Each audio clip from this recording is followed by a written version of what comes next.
പലപ്പോഴും control system കുട്ടികൾക്ക് interest ഇല്ലാതായി പോകാനുള്ള കാര്യം മാത്ത് കുറേ പ്രോബ്ലംസ് ഉണ്ടാവും കൺട്രോൾ സിസ്റ്റത്തിൽ. ഇത് വായിക്കാൻ നോക്കുമ്പോൾ നമുക്ക് ചിലപ്പോൾ ഒരു ഇൻട്രസ്റ്റ് കിട്ടത്തില്ല, നമുക്ക് വളരെ അങ്ങ് കഷ്ടപ്പാട് പോലെ തോന്നും. കൂടുതൽ ആഴത്തി പഠിക്കുക, മനസ്സിലാക്കി പഠിക്കുക,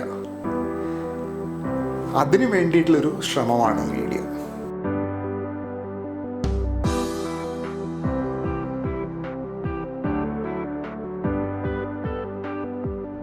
ഇൻ്റർവ്യൂവിന് പ്രിപ്പയർ ചെയ്യുക എന്ന് പറഞ്ഞാൽ ഒരു ഹെർക്കൂലിയൻ ടാസ്ക്കാണ്. ഇൻ്റർവ്യൂവിന് നമ്മൾ നിർബന്ധമായിട്ട് അറിഞ്ഞിരിക്കേണ്ട കാര്യമുണ്ട്. എക്സാമ്പിൾ ഐഗൻ വാല്യൂ എന്താണ്, അത് പെട്ടെന്ന് നമുക്ക് മറന്നു പോകാൻ പാടില്ലല്ലോ. ഇതെന്തിനാണ് ഇതൊക്കെ പഠിക്കുന്നത്, കുറേ മാത്സ്, അപ്പോൾ അങ്ങനെയുള്ള ചിന്ത നിങ്ങൾക്ക് ഉണ്ടാകരുത്. ഇതിനൊക്കെ റീസൺ ഉണ്ട്, അത് ഈ വീഡിയോസ് കാണുമ്പോൾ നിങ്ങൾക്കത് മനസ്സിലാവും. അതുകൊണ്ട് നമ്മൾ വളരെ എളുപ്പമുള്ള ബുക്ക് അല്ലെങ്കിൽ ക്ലാസ് നോട്ട്സ് മാത്രം ബേസ് ചെയ്തിട്ടാണ് കുട്ടികൾ പലപ്പോഴും പഠിക്കുന്നത്.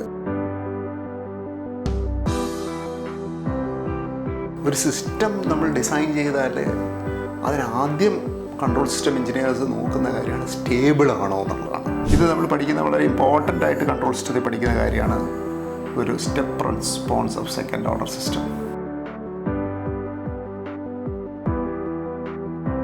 What is the significance of 60 second? Why not just 2 seconds? Thermometer 2 second വെച്ച് കഴിഞ്ഞാൽ ശരിയാണോ? What is the time constant of the thermometer?